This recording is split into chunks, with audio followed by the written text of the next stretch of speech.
Bom dia, alunos do segundo ano. Na aula de hoje nós vamos pegar aí a apostila na página 31, certo? Na página, então, apostila 7, página 31. Nós vamos falar sobre essa matemática em detalhes, certo?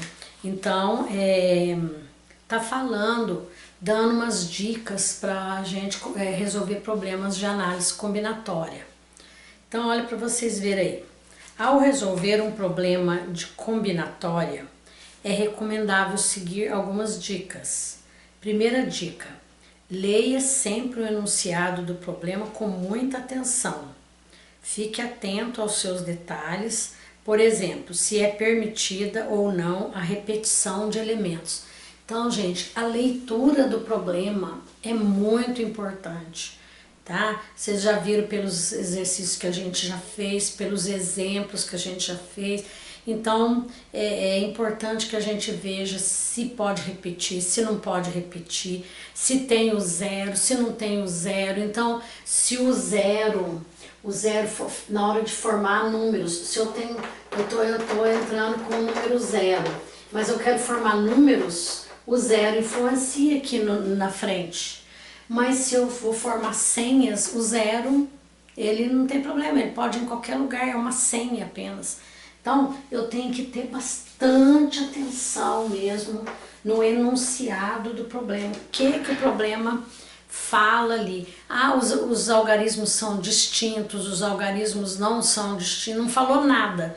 Se não falar nada, é porque os algarismos, porque pode repetir. Se falar que é distinto, aí, se não puder repetir, tem que falar, né? Por exemplo, quando tá mais para frente, quando a gente for avançar mais um pouquinho nessa matéria, quando o problema fala, sim, é um problema que envolve pessoas, então não pode repetir, não precisa nem falar, né? Não vai falar nada, que a pessoa é única, não tem como repetir, certo? A não ser que seja algum cargo, que ela pode ser presidente, ela pode ser vice, ela pode... Então, tudo vai depender do problema, da leitura do problema. Então, eu costumo falar para os alunos, quando eu dou essa matéria, que o português é mais importante do que a própria matemática, porque eu tenho que entender o que está escrito ali. Então, a primeira aí, leia sempre o enunciado do problema com muita atenção. Fique atento aos seus detalhes. Por exemplo, se é permitido ou não repetição de elementos. Dependendo do problema, não vai nem falar nada, eu já sei que não pode repetir. Quando é números, por exemplo, quando eu vou formar números, aí pode repetir, não tem problema. Se não falar nada, se não puder repetir, tem que falar que os algarismos têm que ser distintos, né? Quando vai, por exemplo, vamos supor, você vai pegar 5 pessoas para tirar uma foto. De quantas maneiras essa foto pode ser tirada? Se são pessoas para tirar foto, não pode repetir, a pessoa é única, não tem como repetir. Então, a leitura é importante. Número 2, não adie dificuldades. Caso uma decisão seja mais restritiva que a outra, ela deverá ser tomada em primeiro lugar. Então, dependendo do problema, às vezes tem restrição e eu tenho que pegar essa restrição primeiro. Às vezes ela é mais restritiva do que uma outra. Então, eu tenho que pegar ela primeiro. Olha o primeiro exemplo aí, ó. O exemplo 1. Exemplo 1. Então, tá falando aí, olha, quantos números, então eu vou formar números agora, né? Quantos números com 3 algarismos distintos, tá vendo que tá até em negrito? Tá bem destacado aí. Mas normalmente nos problemas não vem destacado, a gente é que tem que ver. Quantos números com 3 algarismos distintos podem ser formados no nosso sistema decimal, né? Então, ó, vamos dar uma lida aí, depois eu explico aqui. Para formar um número com 3 algarismos, precisamos escolher os algarismos da centena, da dezena e da unidade. Então, olha, eu vou ter que ter, ó, 1, 2, 3. A centena, a dezena e a unidade, né? O algarismo da centena então, quais são os algarismos? Não falou, não diz quais são os algarismos. Então, os algarismos do sistema decimal, né? Os algarismos do sistema decimal são, que a gente usa 0, 1, 2, 3, 4, 5, 6, 7, 8 e 9. São 10, ó. Por isso chama sistema decimal, de base 10. Usa 10 símbolos. Ó, 1, 2, 3, 4, 5, 6, 7, 8, 9, 10. Só que tem um probleminha, como eu estou formando números, né? Olha aí para vocês verem, o algarismo da centena pode ser escolhido de 9 maneiras, pois não pode ser igual a 0. Esse algarismo aqui, ele é mais restritivo. Eu não posso colocar o 0, porque se eu formar esse número aqui, por exemplo, 0,23, na verdade ele é o 23, então ele não é de 3, ele é de 2 algarismos. Então o 0 não pode ir aqui. Se o 0 não pode ir lá, então eu tenho 9 opções para entrar aqui, ó, 9.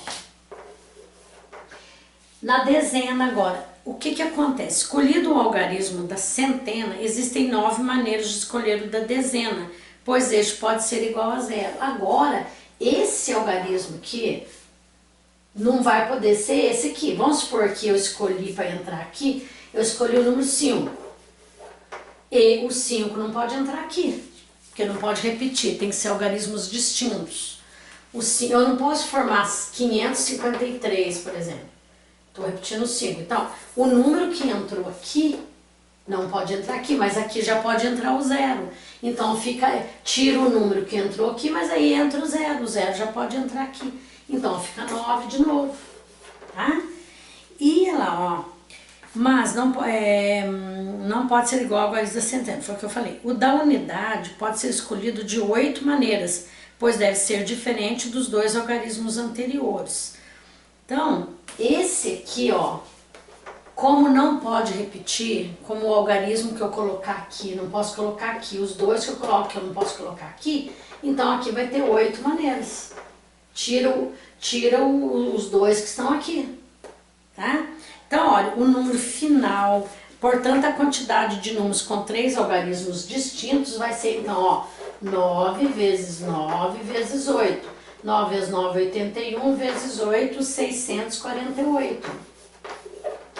Então, vocês viram que a gente começou pela mais restritiva aqui, ó. Só que aí tem uma observação aí, tá comentando. Nesse exemplo, a escolha do algarismo da centena é mais restritiva que as demais, pois ele deve ser diferente de 0. Então, o da centena, aquele negócio, ele é a primeira coisa que eu vou pensar. Agora, considere agora que ao resolver esse problema, começássemos pela escolha do algarismo da unidade, começássemos por aqui.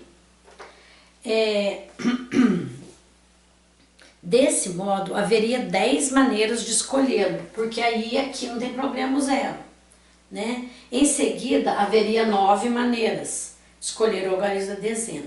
Nesse caso, escolhidos 2 aqui, ó, nesse caso, escolhidos os algarismos da unidade da dezena, de quantas maneiras o algarismo da centena poderia ser escolhido? Então a resposta, aí aparece a pergunta depende, aí já complica mais a situação. Caso o algarismo 0 já esteja aqui, ó, caso o algarismo 0 já esteja aqui, então eu tenho 8 maneiras de entrar aqui, tá? Agora, caso ele não tenha sido escolhido, continuará disponível, e então serão 7 maneiras, porque aí o 0 não pode entrar aqui.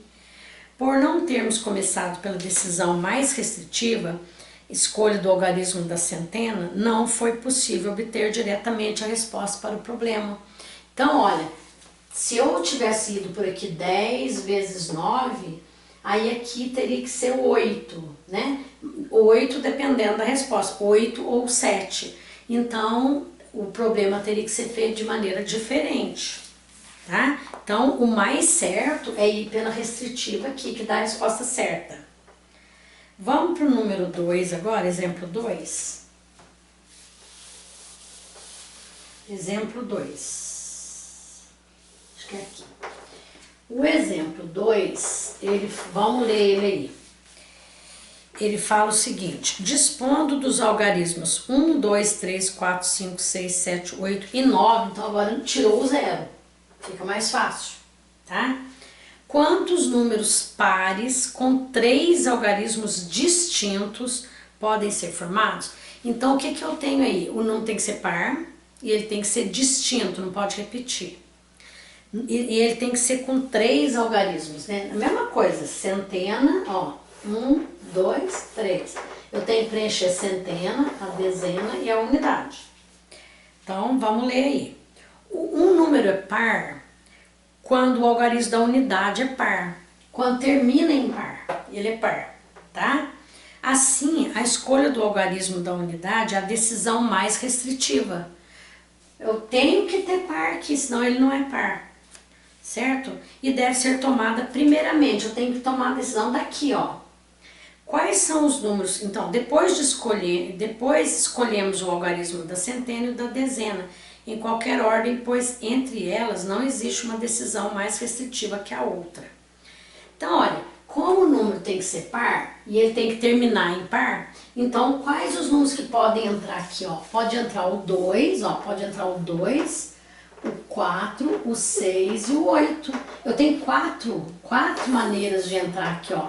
O 2, o 4, o 6 e o 8. Então eu tenho 4 possibilidades dessas aqui para entrar aqui.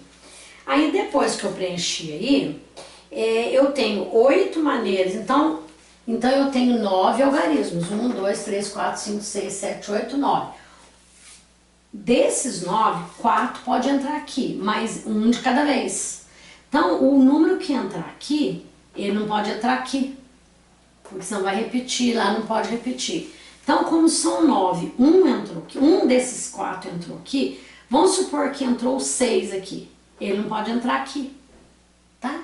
Então, vai cair aqui para 8, 8 possibilidades, 8 maneiras.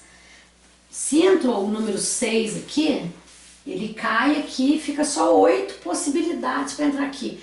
Pode entrar, se o 6 entrou aqui, o 2 pode entrar aqui, o 4 pode entrar aqui, o 8 pode entrar aqui, tá vendo? Então, são 8 possibilidades, né? E como não pode repetir, ó, olha para vocês verem, um tá aqui, o outro tá aqui sobra 7, porque não pode repetir. Um está no final, entre esses aqui, um tá aqui, cai 2 para entrar aqui. Então, qual que é a quantidade? Vai ser, então, ó, vai ser 8 vezes 7 vezes 4. 8 vezes 7, 56, vezes 4, 224. Então, o importante é aquilo que a gente tem que pensar bastante. O importante é a gente ver as condições de restrição, ou seja, o que não pode, ou pode tudo, né? Se puder tudo, aí tudo bem, aí nós vamos... aí é só jogar as possibilidades aqui, não tem restrição nenhuma, e aí a gente coloca só multiplicar pelo princípio fundamental da contagem, certo? Gente, olha, então nós vamos terminar essa aula aqui, que é essa parte que matemática em detalhes, tá? E nós vamos então fazer depois os exercícios que estão aqui na nossa página 32, 33. Bom dia para vocês, tchauzinho!